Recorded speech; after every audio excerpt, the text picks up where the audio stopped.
Oi pessoal, eu sou o Lucas Leite e esse é mais um vídeo do Em Dupla com Consulta. Hoje eu vou dar sugestões de livros para vocês, falar de livros que influenciaram bastante na minha formação como pessoa, como indivíduo, como professor e que não são acadêmicos. Aproveita para se inscrever no canal, ativar as notificações, deixar seu like, seu comentário e seguir a gente nas redes sociais que vão aparecer aqui embaixo. O primeiro livro que eu tenho para sugerir, que me impactou muito quando eu li, que eu achei muito forte, especialmente porque eu li quando eu tinha uns 15 anos, eu estava lá no ensino médio, estava no colégio, é 1984, do George Orwell. Esse livro, na verdade, é uma distopia, Ele fala de um mundo que não aconteceu, como supostamente poderia ter acontecido, só que de uma forma muito negativa. É como se a gente tivesse tido, depois da Segunda Guerra Mundial, em algum momento ali, a divisão do mundo entre grandes blocos, Na verdade, os países não existem mais, o que existem são grandes macro-regiões, Lestásia, Eurásia e Oceania, e cada uma representa um estilo de vida baseado numa concepção econômico-ideológica. E o livro retrata as relações sociais, humanas, o cotidiano do Winston, que é um trabalhador, que é um funcionário do Ministério da Verdade, olha que interessante, que é um lugar onde eles constroem as verdades e as mentiras. Eles apagam tudo que existe na mídia para construir uma nova verdade. Então o livro é genial, porque o George Orwell é genial, porque ele trabalha com a lógica de que não é necessariamente bom que a gente tenha um governo que é de uma certa ideologia ou de outra, não é isso que necessariamente determina se o povo tem liberdade, se ele tem boa qualidade de vida. É uma grande crítica, na verdade, aos regimes totalitários, independente de quais sejam. E nesse caso, é uma crítica direta ao regime totalitário soviético, do Stalin. A gente vai ter um mundo que é totalmente baseado no controle. Vem daí, inclusive, a lógica do Big Brother. Eles falam, o grande irmão zela por ti. Porque todas as casas têm controle visual, todo mundo sabe tudo que acontece na vida do outro, é uma lógica do ódio constante em relação ao outro. Então, 1984 fala muito dessa ideia de que como a gente conseguiria construir nossas relações humanas caso a gente vivesse num regime totalitário. Será que nós teríamos essa propensão a buscar a liberdade, a buscar a verdade, a buscar o conhecimento e tentar mudar isso? E se a gente fizesse essa tentativa de mudança, o que isso acarretaria? Não vou dar spoiler, apesar de ser um livro muito famoso, tem até filme, inclusive, está no YouTube para quem quiser procurar, mas é um livro que faz a gente pensar muito, muito, muito mesmo em como a questão da linguagem é importante, a produção do conhecimento é importante e que como o autoritarismo e o totalitarismo não se justificam de forma alguma. O segundo livro que eu vou indicar para vocês é O Admirável Mundo Novo, do Aldous Huxley. Esse livro ele também é uma distopia, só que vai na linha contrária.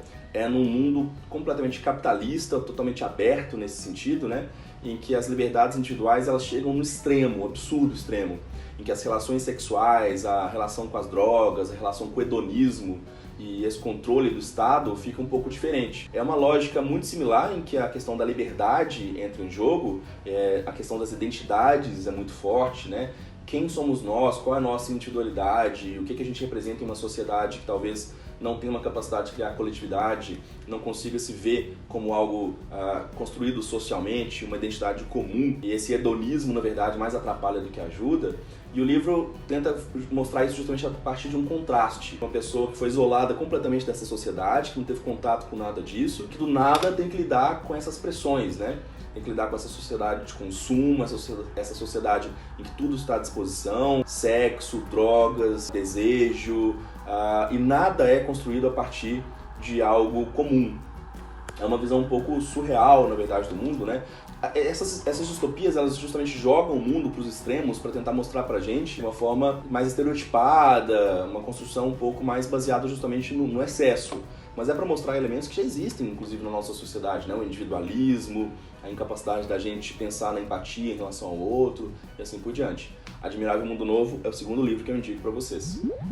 O terceiro é um livro brasileiro, e é o livro brasileiro que eu mais amo na vida, que é um livro que impacta muito a quem lê, e quem lê com calma e relê depois, porque precisa reler depois, que é Grande Sertão Veredas, do João Guimarães Rosa, meu primo distante lá de Minas Gerais, como diz meu pai. Esse livro, gente, é um livro que não tem divisões internas, é um livro muito estranho de se ler, porque ele vai numa narrativa só, uma corrente só, e são muitos acontecimentos, na região do sertão mineiro. E ele mostra, como é que é a vida dessas pessoas no interior de Minas Gerais, e por isso, para quem nasceu em Minas, é um livro mais impactante ainda, porque mostra como é que é o sertanejo, como é que é a vida daquelas pessoas que estão lá no interior, como é que, na verdade, a identidade mineira é construída sobre uma série de outras coisas que não são mostradas e que só quem é mineiro sabe. pontos muito detalhados da nossa linguagem, da forma como a gente se relaciona um com o outro, dos conflitos, da nossa relação com a religião. Só que o Guimarães Rosa era um gênio, além de falar 1 milhão de línguas, ele pegou questões de hermetismo, de ocultismo, questões religiosas, de construção da identidade, de sexualidade, homoerotismo, coisas que as pessoas nem imaginam, né? Porque eu não posso jamais dar um spoiler para quem não leu em relação a como isso é possível, como isso acontece no livro. Mas você tem uma questão de gênero sendo totalmente desconstruída, e agora imagina isso décadas atrás. O João Guimarães Rosa retrata isso de uma forma muito interessante e ele praticamente cria uma nova língua em vários momentos, vários neologismos, para tentar tratar justamente da forma como essas pessoas interagem entre si a partir da linguagem. E então essa é a dica e é genial, eu aconselho muito que vocês leiam. Minha quarta dica é um livro que chama Uma Vida Pequena, Small Life. Olha, é um livro muito longo, é um livro que eu li recentemente. Eu não sei se eu aconselho esse livro a pessoas que estão passando por um momento de crises existenciais muito grandes. Ele pode parecer muito monótono, eu tenho amigos que não gostaram, que acharam muito lento, muito monótono, muito arrastado, até porque ele é muito longo, mas ele é um livro que retrata as relações sociais, as relações humanas num nível muito particular, num nível muito denso, na verdade, da psique, das vontades, da relação de abuso que existe. O livro retrata, né, um grupo de amigos LGBT que tentam construir a sua vida financeiramente, socialmente, amorosamente e passam por desafios que nós, LGBT, passamos em São Paulo, por exemplo, que é uma cidade muito grande, tudo é muito corrido, em que as relações são muito efêmeras, em que amigos vêm e vão, relacionamentos vêm e vão, a questão financeira é sempre um ponto importante, o custo de vida é muito alto, há uma disputa constante para se colocar nessa cidade, para saber quem é você, onde você está, onde você pertence. Então Uma Vida Pequena fala sobre isso, fala muito sobre a questão do abuso dessa população, como certas relações específicas que certos personagens sofreram ao longo das suas vidas impactaram diretamente em quem eles são e como eles têm dificuldades de se relacionar com os demais. É um livro muito bonito, mas ao mesmo tempo muito triste, muito triste. É um livro que o tempo todo te coloca numa situação em que você repensa, na verdade, se vale a pena ler, mas assim, é um livro que abre muito a cabeça para perceber que a lógica da felicidade se encontra em momentos que não são tão óbvios e que às vezes realmente as pessoas passam por coisas que a gente nem imagina. Então recomendo muito Uma Vida Pequena. O quinto livro que eu vou recomendar para vocês chama-se As Vantagens de Ser Invisível. Muita gente vai falar, nossa, é um livro muito chato, muito mal feito. Olha, não é o melhor dos livros em termos, né, de crítica literária, é um livro muito simples, muito rápido, muito fácil de ser lido. O filme, inclusive, é muito melhor, os personagens são tão bons que você fica completamente apaixonado por todos eles, independente de você ser hétero, homo ou coisa do tipo. Mas é um livro que fala sobre depressão, é um livro que fala sobre isso na adolescência, é um livro que fala sobre a questão de como você se sente excluído de determinados grupos, como você não se reconhece em determinados locais, né? A lógica de ser invisível, ou seja, quais são as vantagens de ser invisível? Para quem é invisível, às vezes as vantagens são enormes, né? Você passar desapercebido pode parecer, na verdade, em alguns momentos, uma coisa ótima, mas não é. Na verdade, as pessoas que estão invisíveis, né, que não querem ser vistas, que sofrem com essa ideia do contato, da interação humana, por muitas vezes elas fazem isso porque elas não sabem como interagir com outras pessoas ou elas sofrem muito com esse processo de interação, porque geralmente ele vem carregado de estereótipos, de uma leitura mal feita ou de uma série de problemas, né, relacionados a gênero, cor, a etnia, entre outras questões. As Vantagens de Ser Invisível fala sobre questões de abuso também, fala sobre a lógica da depressão, fala sobre bullying, aceitação, e é um livro muito importante para qualquer idade, porque além de tudo ele é muito bonito. Então fica a dica. Outro livro brasileiro que eu vou recomendar para vocês é Capitães de Areia, do Jorge Amado. Eu gosto muito de literatura brasileira, Guimarães Rosa, Machado de Assis, Clarice Lispector. Eu gosto muito, né? Mas esse me impactou bastante também, porque eu li ele no colégio, porque a gente, na verdade, quando é adolescente, quando a gente está aprendendo sobre o mundo, entendendo quem a gente é, etc., tá talvez até mais propenso, em alguns casos, a entender sobre o outro. E Capitães de Areia mostra muito sobre o outro que a gente não vê, né? Sobre um grupo de crianças/adolescentes que vivem na pobreza, que vivem nas ruas de Salvador e que estão o tempo todo lidando com questões que nós vivemos nas nossas vidas enquanto adolescente, mas que no caso deles são muito mais radicalizadas, de aceitação, de depressão, de ansiedade, de não saber o futuro, relações familiares, relações sexuais, coisas que nós temos todo amparo em muitos casos, né? Nós temos ajuda, nós temos amigos, mas que no caso deles, né, não tem o caso da família, o caso dos amigos é muito delicado, em vários momentos a lógica da traição, eles têm que amadurecer antes, e retrata muito a lógica de adolescentes dessas pessoas, desses indivíduos, no Brasil. Não é só em Salvador que isso acontece. Em qualquer grande cidade brasileira,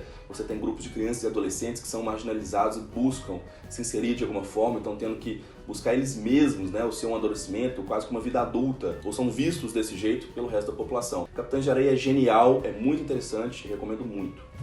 E para fechar a lista oficial, né, dos livros que mais me influenciaram, pelo menos até então, eu coloco também Me Chame Pelo Seu Nome. Vai ter muita gente criticando, falando mal, que clichê, nossa, só porque são dois gays, não sei o quê. Não, não é por isso. É porque quem olha e lê aquele livro e se sente representado de tal forma que o impacto é muito grande. E, olha, se você não se sente representado é porque você talvez não seja gay, ou talvez porque você nunca tenha tido um relacionamento, ou nunca tenha buscado um relacionamento daquele jeito, tão intenso, uma relação tão forte, né, de amor, de amizade, de proximidade. Me Chame Pelo Seu Nome fala sobre justamente a relação de um jovem com um rapaz mais velho, né? No livro fica meio nebuloso, inclusive, essa questão. O filme é um pouco mais tranquilo. E como eles lidam com esse processo em relação às famílias, em relação a quem eles são, ao que eles desejam. Porque no livro, inclusive, não fica muito claro. Eles não são necessariamente gays. Eles não são necessariamente homossexuais. Eles simplesmente se apaixonam. E é uma paixão completamente derradeira. É uma paixão avassaladora, que impacta diretamente tanto nele, que é muito jovem, quanto no outro sujeito que é mais velho, que está passando por um processo de pós-graduação, que está começando a sua vida adulta. E é, além de tudo, um livro muito bonito. É um livro que é muito sensível. Para quem é gay, para quem é LGBT em geral, ler algo assim muda completamente, né, a nossa percepção e emociona muito a gente, porque é muito diferente ler um caso de amor bonitinho, A Culpa das Estrelas, etc., mas a gente não se vê representado. Não adianta, não tem representação ali. A gente não se vê como igual. E quando a gente lê esse, e aí um bônus track, como quando a gente lê Com Amor, Simon, que eu amo de paixão, a gente se sente tão representado que impacta diretamente no que a gente é, no que a gente sente. E a gente começa a perceber, não, eu também posso ser daquele jeito, eu também posso sentir aquilo, eu também posso ser daquele jeito. Por isso que é tão importante pra gente, por isso que eu recomendo Me Chame Pelo Seu Nome. Gente, as dicas vão parar por aqui, porque são dicas rápidas e os livros que eu pensei que mais me impactaram, na verdade. Eu não entrei no mérito de bom, ruim, boa literatura, etc. Apesar de eu achar que boa parte deles, né, literatura da melhor qualidade, mas livros que me impactaram, que pra mim foram muito importantes para definir a minha identidade, quem eu sou, como eu vejo o mundo. Então, sugere aí também, coloca os seus livros, comenta aí pra gente o que te impacta, o que você gosta, o que você não gosta desses livros que eu falei. E claro, eu não falei de Harry Potter, né? Porque Harry Potter é óbvio, Harry Potter é revolucionário, Harry Potter, quem começa a ler não para nunca mais. Eu li 8 vezes cada um dos Harry Potter. E há um grau de identificação muito forte ali. Mas, como Harry Potter é um livro que entra em uma categoria muito à parte na minha vida, eu nem falei dele, tá? Eu falei de livros diferentes, um pouquinho. Pessoal, então é isso. Espero que vocês tenham gostado. Vamos trocar uma ideia, faz a lista aí dos seus livros, diz pra gente quais os livros que mais impactaram sua vida, se tem algum livro que a gente tem em comum, e a gente se vê no próximo episódio. Não se esquece de se inscrever no canal, curtir esse vídeo, ativar as notificações, deixar seu comentário, e a gente se vê em breve. Tchau, tchau!